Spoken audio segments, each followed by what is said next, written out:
مومن کا ہمارے پاس سوال موجود ہے اور انہوں نے یہ پوچھا ہے کہ آغا صاحب شک کی وجہ سے بہت زیادہ پریشانی کا سامنا ہوتا ہے، وضو ہو، غسل ہو یا نماز ہو، بہت زیادہ شک کیا جاتا ہے۔ تو میں چاہتا ہوں کہ آپ اس کا ایک مختصراً جواب ان کو دے دیں، کیونکہ وہ یہ کہہ رہے ہیں میسیج میں اپنے کہ ان کو بہت زیادہ پریشانی کا سامنا ہے، اس چیز سے وہ بہت زیادہ پریشان ہوتے ہیں۔ تو آپ بیان فرمائیے گا کہ کیا اس کا کیا حل ہو سکتا ہے؟ دیکھیں جی، کبھی کبھار شک ہو تو اس کا تو خیر وہ عمل کو دوبارہ آدمی دہراتا ہے، لیکن اگر یہ کثیر الشک ہے، بہت زیادہ شک کرتا ہے، تو پھر وہ اپنی شک کی پرواہ نہ کرے اور کہے کہ انشاءاللہ میرا وضو بھی ٹھیک ہے، غسل بھی ٹھیک ہے، اور جو ہے نا وہ نماز بھی ٹھیک ہے، اگر وہ کثیر الشک ہے۔ جی آغا صاحب، اس کے بعد ہمارے پاس سوال موجود ہے کہ ٹھنڈے پانی سے وضو کرنے میں ہمیں ہڈیوں میں تکلیف کا سامنا کرنا پڑتا ہے، تو اب اس صورتحال میں ہم کیا کریں جبکہ ہمارے پاس آسانی سے رسائی نہ ہو کہ ہم پانی گرم کریں یا گیزر وغیرہ کا سلسلہ ہمارے پاس بندوبست نہیں ہے، تو ہم ایسی صورت میں کیا کریں وضو کرنے سے جب ہماری ہڈیوں میں تکلیف کا سامنا ہو رہا ہے؟ بیان کیجیے گا۔ دیکھیے جی، ٹھنڈے پانی کے وضو سے یعنی ہم لوگ اسلام آباد میں رہتے ہیں، یہاں بھی جب گیزر جو ہے نا وہ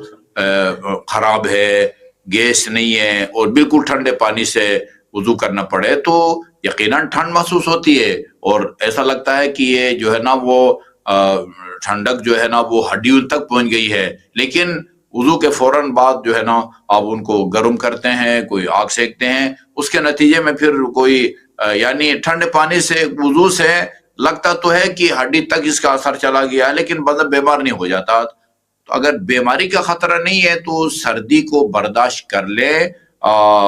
اس میں جو ہے نا وہ پھر تیمم کی نوبت نہیں آتی۔ لیکن اگر آپ کو یقین ہے کہ اس ٹھنڈے پانی سے میں وضو کروں گا تو میں بیمار ہو جاؤں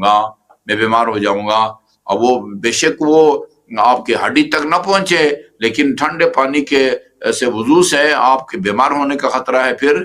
تیمم کی نوبت آتی ہے۔ چونکہ پانی بالکل نہ ملے اس صورت میں بھی تیمم کی نوبت آتی ہے، غسل کی جگہ یا وضو کی جگہ، یا ملے لیکن نقصان دہ ہے اس صورت میں بھی تیمم کی نوبت آتی ہے، یا مثلا تیمم یعنی وضو پانی ہے بدن کے لیے، جسم کے نقصان دہ بھی نہیں ہے، لیکن پانی بکتا ہے اور آپ جو ہے نا وہ قیمت خرید نہیں رکھتے، ایسی صورت میں جو ہے نا وہ تیمم کی نوبت آتی ہے۔ جی آپ بشرطی کی پانی کا استعمال آپ کی نقصان دہ ہو، صرف ٹھنڈک کا احساس جو ہے وہ اس سے تیمم کی نوبت نہیں آتی۔ جی آغا صاحب بہت شکریہ، دامن وقت میں گنجائش بالکل مختصر سی ہے، ہم ایک آخری سوال کو شامل کر رہے ہیں وائس میسیج کی صورت میں۔ جی جی السلام علیکم۔ جی میرا سوال یہ بھی تھا کہ ایک شخص کے ذمہ خمس ہو اور وہ وقت پر ادا نہ کرے یا غفلت کرے، یا مطلب یہ کہ جیسے جہیز کا سامان ہو، ایک شادی کی ڈیٹ گزر جانے کے بعد بھی وہ استعمال نہ کر سکے اور اس پر خمس ہو، لیکن اب جو اس کی حالت ہے، مالی حالت بہت ہی خراب ہو، وہ خمس ادا نہ کر سکتا ہو، تو اس کے بارے میں کیا ہوگا؟ جی آغا صاحب، اس کے بارے میں حکم ہے بیٹے کی وہ جس مجتہد کی وہ تقلید کرتا ہے، اس کا جو وکیل ہے آپ کے علاقے میں، ان کے پاس چلے جائیں، اپنی صورتحال بتائیں کہ ایک زمانے میں مثلا سال پہلے یا 2 سال پہلے مجھ پر خمس واجب ہو گیا تھا، اس وقت کسی وجہ سے اب ہو گیا تھا خمس، تو پھر واجب ہو گیا ہے، اب وہ جو ہے نا وہ وجوب برطرف نہیں ہوتا، لیکن اب ان کو بتائیں کہ اب میری اس پوزیشن میں ہوں کہ اب میں جو ہے نا خمس کی ادائیگی کی پوزیشن میں نہیں ہوں، اب وہ جو ہے نا اس کا حال پیش کریں گے۔ ہو سکتا ہے وہ آپ کو یہ کہیں کہ جتنا آپ کے ذمہ وہ بنتا ہے خمس، وہ کہیں سے قرض بھی لے کے جو ہے نا وہ ادا کریں، پھر چونکہ آپ خود اس وقت مال امام کے جو ہے نا وہ حقدار بن گئی ہیں، مثلا ناداری کی وجہ سے، غربت کی وجہ سے، بے روزگاری کی وجہ سے، تو پھر وہ قبضے میں لے کے دوبارہ جو ہے نا وہ آپ کو دے دیں گے۔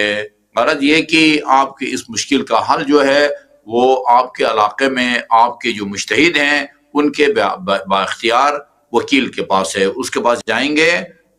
تو وہ جو ہے نا وہ وہ آپ کو معاف کریں گے یا آپ سے لے کے پھر آپ کو لوٹا دیں گے۔